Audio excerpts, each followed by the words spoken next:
I've made this mistake before, big name wide receiver, flashy profile, you know the guys I'm talking about, but this year there are 5 guys that I already feel like are a massive trap in fantasy football, guys that'll nuke your season before it even starts. What if I told you Tyreek Hill's cooked and everyone else is scared to say it? In fact, Tyreek is the exact pick that will wreck your fantasy team in 2025. Let's break it down. He's coming off his lowest yards per reception since entering the league. His yards per route run, a career worst, but this one got me.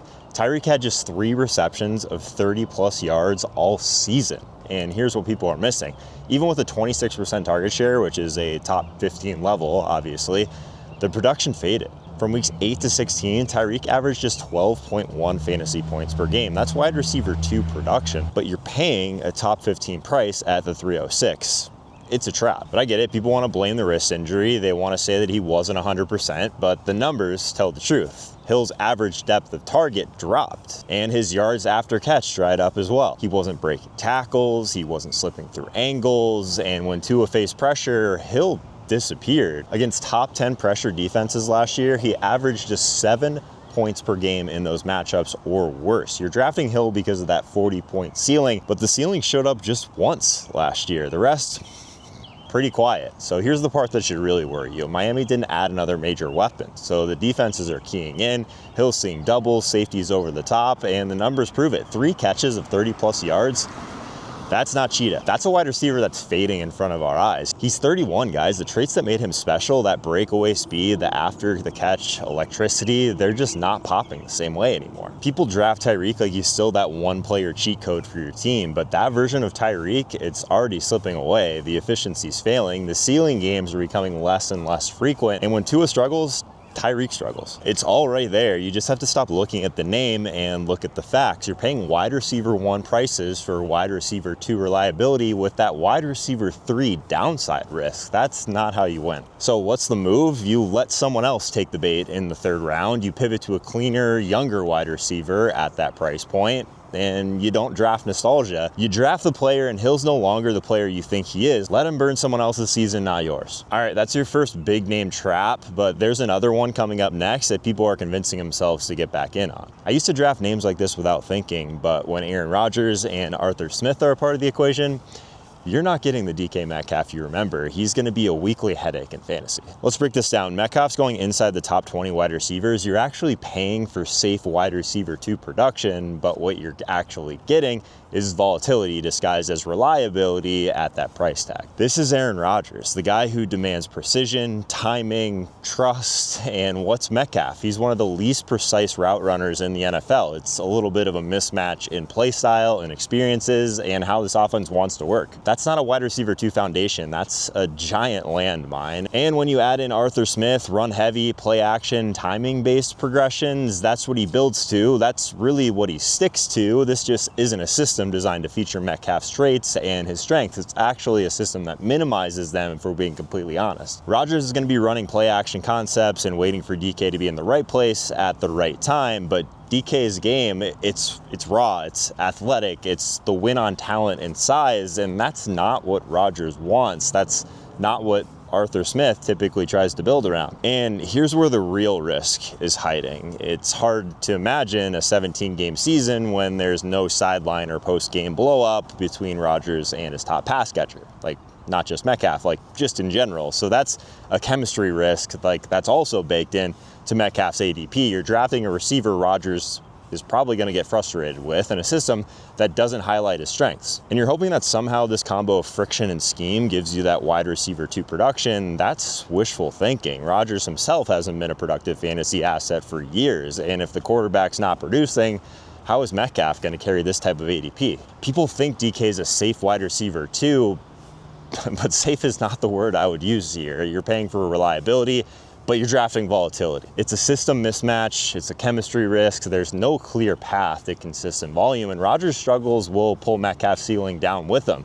This isn't just a bad fit. It's the kind of pick that sinks you by week 4. That said, if you want my full draft kit for free, rankings, sleepers, busts, cheat sheets, go to fantasyaccelerator.com or just hit the first link in the description. You can get full access for free until week 1, but I'm not promising that that deal is going to stay up all summer. So Metcalf's the kind of player that sinks you mid-draft, but the next one might even be trickier because it feels so safe. 5 straight 1,000-yard seasons, feels safe, feels steady, feels like a lock, and that's exactly why you shouldn't draft McLaurin. He looks like the pick that won't lose you your league, but he's the one that will stop you from winning it. Let's break it down. Scary Terry's going in the 3rd, top 30 pick in most drafts, a wide receiver who posted a 21.3% target share last year. He had 117 targets, 82 catches, and over 1,000 yards.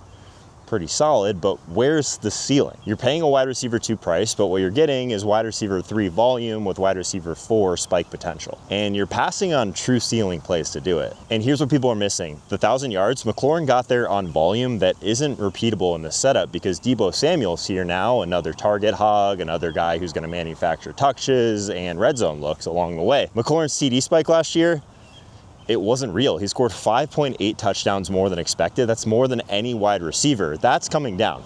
That's regression. And the target share already wasn't great. When you add in Deebo, that 21% isn't going up. For Terry, it's going down. People want to draft him because he feels safe, because he's done it before, but done what? He's never finished inside the top 12. He's never been a guy who wins you a week on his own. And now he's a year older with more competition. He's coming off a year where he overperformed the one thing that made him fantasy relevant in touchdowns. You're paying up for floor, and floor at this price, that's a fantasy team killer. People draft McLaurin thinking he's a smart wide receiver too, but smart is knowing when the floor is actually a risk. You're paying for a best case 2024 stat line that already had red flags baked in, the low target share, the unsustainable TD rate, added target competition in 2025.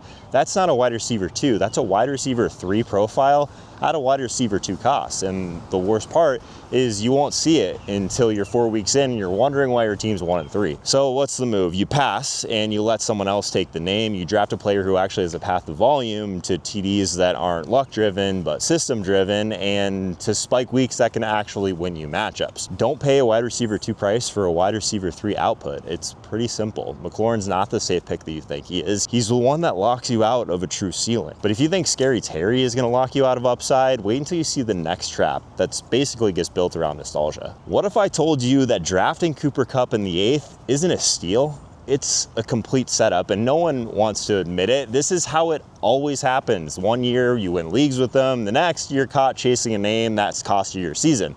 That's Cooper Kupp in 2025. Let's break it down. He's going in the 8th, which feels like a steal on paper, but what are you actually buying? It's a 32-year-old wide receiver stepping into a new team, a new system with JSN already locked into that alpha role. Last year, Kupp gave you 9.8 fantasy points per game after week 5. That's wide receiver 4 production. Why is this a steal? It's not. You think it's a value because of the name, but that's the dangerous part. Let's really sit with this for a second. The whole idea of drafting Kupp is chasing 2021, right? But what is left of that player? Last season, he posted a 21% target share, not elite. His red zone targets dropped, his yak per catch dropped, all of those things. Now he lands in Seattle, where the offense is built around spreading the ball around, where he's not the clear wide receiver 1, not even the clear wide receiver 2. Darnold's not going to feed 12 targets a game to Cooper Kupp. This isn't the Rams, this isn't Stafford funneling everything to him, and the injuries, they stack over time, especially these soft tissue injuries. They don't magically go away at 32.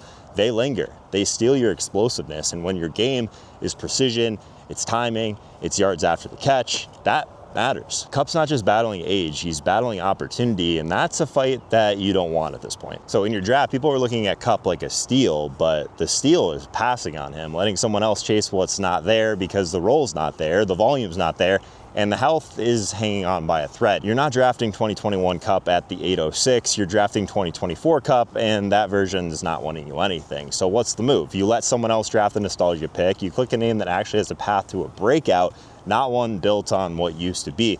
Don't draft the name, draft the role, draft the ceiling, and those days are long gone for Kupp. But if you want my top 150 rankings for free, there's a link in the description. That's what I'm using this year for every draft, but if your league gets it first, you're probably cooked. So again, Kupp's the pick that looks like a value, but isn't, but I actually have another one in the same round that you need to avoid. You draft Brandon Aiyuk thinking you're getting a sneaky value. He's sitting there in round 8, so it feels like a steal, but that's the pick that keeps you losing when it counts. Here's the truth. Aiyuk's going at the 805, kind of like that wide receiver 38 to wide receiver 40 range, but what's he giving you? It's a wide receiver in the same offense with the same role, the same usage as last year, where over the final 10 weeks, he averaged just 9.7 fantasy points per game. That's wide receiver 4 production. But because it's a known name, because he's a flashy talent, people think they're getting a wide receiver 2 in round 8. You're not. You're getting exactly what you paid for, maybe less. We already know that he won't be ready for week 1 after that ACL, MCL tear. But here's where it gets crazy. Aiyuk is good, talent's not the issue, but this offense, talent doesn't matter the way that you want it to. The target share last year was 19.5%. That's outside the top 40 wide receivers.